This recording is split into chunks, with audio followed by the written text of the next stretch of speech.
결별하고 싶은 내 삶의 순간들. 여러분은 살아가면서 앞으로 잊히고 싶거나 예전의 것을 잊고 싶은 순간들이 있으신가요?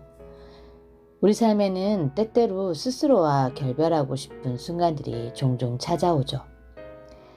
이러한 순간들은 우리의 성장과 발전을 위해 필요한 과정일 수도 있지만 때로는 우리를 무겁게 만들어 발목을 잡는 장애물이 되기도 합니다.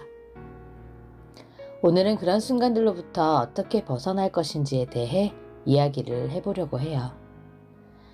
저는 본격적인 마음 공부를 하기 전까지는 나 자신에 대한 피해의식과 과한 책임감을 가지고 살아가고 있었어요. 그 당시만 해도 제가 그런 삶을 살고 있는지조차 모르고 살았죠. 그저 내 뜻대로 일이 진행되지 않을 때는 내가 늘 그렇지 라는 신세한탄으로 시작해서 늘 바쁘셨던 부모님의 보살핌이 모자라 내가 현재 이렇게 살고 있는 거라는 말도 안 되는 핑계를 대며 지내고 있었어요.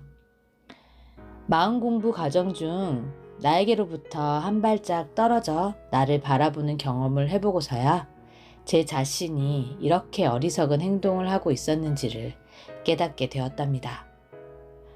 그 후로는 어떤 일이든 핑계댈 생각을 하지 않고 일단 그 상황에서 제3자가 되어 생각해 보려고 노력했어요. 3자가 되어 보니 위로의 말 정도는 해줄 수 있지만 그리 힘들어 죽을 만큼 큰일은 아니더라고요. 근데 그렇게 벗어나지 못하고 그 속에 파묻혀 있을 때는 세상에서 나만큼 힘들고 괴로운 사람이 없었던 거죠. 세상 일이 마음먹기 나름이라는 뜻도 나에게로부터 벗어나기 연습을 하면서 그 뜻을 제대로 파악할 수 있게 된 것 같아요.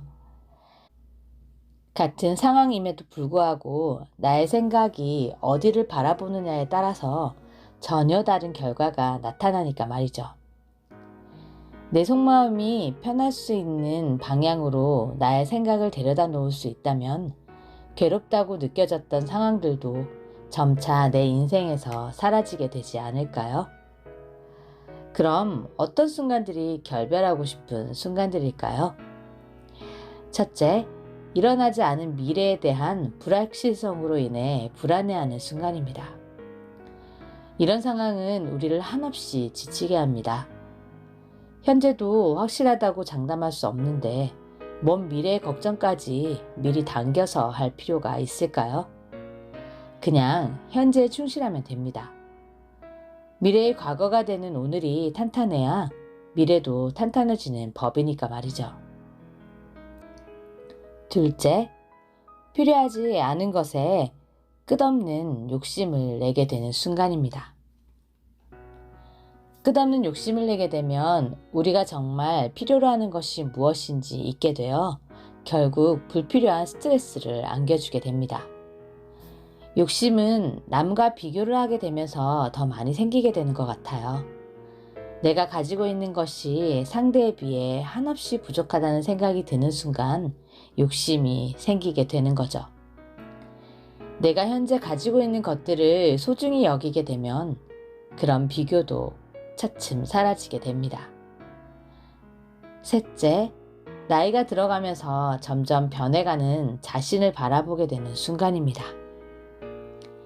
아이 둘을 낳고 기르면서 나 자신을 꾸미기보다는 아이들을 꾸미는 것에 더 신경을 썼었죠. 원래 많이 먹어도 살이 별로 찌지 않는 체질이라 평생 그렇게 살 줄 알고 지냈어요. 그런데 나이가 들어감에 따라 나이살이 생기게 되면서 지금은 빼려고 노력해도 잘 빠지지 않는 살과의 전쟁을 치르고 있는 중입니다. 입어야 할 옷들이 치수가 작아져서 큰 치수의 옷을 사야 하는 상황이 되었지만 그러고 싶지 않아서 살을 빼면 예쁜 옷을 사 입겠다는 일념으로 옷도 점차 사지 않고 대충 입게 되었죠. 몸매에 대한 자신감이 사라지니 얼굴도 신경을 쓰지 않게 되었어요. 그렇게 점점 세월은 흘러 매월 염색을 하지 않으면 안 될 만큼 눈에 띄게 흰머리가 생기게 되고 눈가에 주름도 늘어나고 피부의 탄력도 점점 사라지고 있는 나 자신을 거울을 통해 바라보고 있노라면 참 우울해지더라고요. 이렇게 외모에 대한 사회적 압박감은 우리의 자존감을 떨어뜨리고 끊임없는 스트레스의 원인이 됩니다. 어쩌면 사회 속의 사람들은 정작 나에게 관심이 하나도 없는데 나 자신이 그들 눈에 그렇게 비치는 것이 싫어서 홀로 이러고 있는지도 모릅니다. 넷째, 목표를 세운 후 이를 제대로 지키지 못한 순간입니다. 이런 상황이 되면 자신에 대한 실망감으로 인해 우리는 자기 자신을 더 괴롭히며 힘들게 합니다. 목표라는 것은 성공으로 가는 외길이 아님을 잊지 말아야 합니다. 단지 목표를 세워 그것을 향해 나아가기 위해 방법적인 측면이 있어야 실천하게 되므로 그렇게 행동하고 있는 것뿐입니다. 지금 하고 있는 실천들이 꼭 정답이라고는 말할 수는 없어요.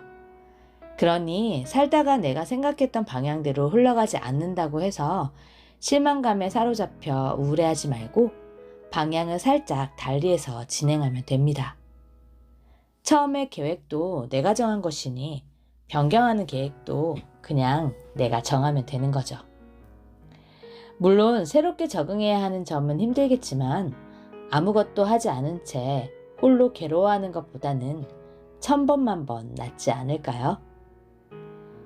괴롭다고 느껴지는 상황들과 이별을 하기 위해서는 어떤 것들을 해야 할까요?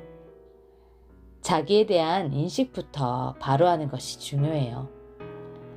자신의 감정과 행동 패턴을 이해하고 왜 이러한 순간들이 발생했는지를 파악해야 합니다. 단, 이때 내가 속상했던 이유를 찾으면서 핑계를 대기 위해 원인을 따져서는 안 됩니다. 나 자신이 어떤 상황일 때 그런 괴로움을 느끼는지 정확히 파악한 후 그런 상황을 만들지 않도록 해야 합니다. 혹시나 다음에 또 이런 상황이 발생하게 되었을 때는 내가 그런 상황에 놓여 있음을 빨리 인지하고 거기에서 빠져나오려고 노력해야 합니다. 큰 변화를 이루기 위해서는 작은 습관부터 바꾸는 것이 중요합니다. 불안을 줄이기 위해 매일 명상을 하는 등 어떤 일을 했을 때 아무 생각 없이 즐거워할 수 있는 그런 일들을 리스트로 작성해 보는 것도 좋습니다. 그걸 잘 보이는 곳에 두었다가 불편한 상황이 발생했을 때 거기에 적힌 일들 중 한 가지를 바로 실천해 보는 거죠. 때로는 이런 작은 환경의 변화가 큰 위안이 될 수도 있답니다. 부정적인 생각에 사로잡히기 쉬운 순간에 긍정적인 사고방식을 유지하는 것이 중요합니다. 이때 긍정적인 표현들을 의식적으로 사용하는 것도 도움이 되더라고요. 평소 자주 쓰는 부정적인 표현들을 적은 후 그것을 긍정적인 표현으로 고쳐보세요. 그러기 위해서는 대체할 수 있는 긍정의 단어들을 많이 아는 것도 도움이 되겠죠?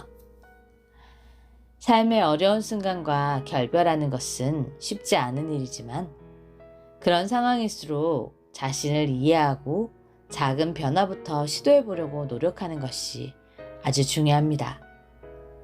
그런 노력을 하다 보면 자신의 삶에서 더 행복하고 만족스러운 순간들을 맞이하게 될 겁니다. 그러니 너무 걱정하지 말고 툭툭 털고 일어나 가벼운 마음으로 한 걸음을 떼어 보자고요.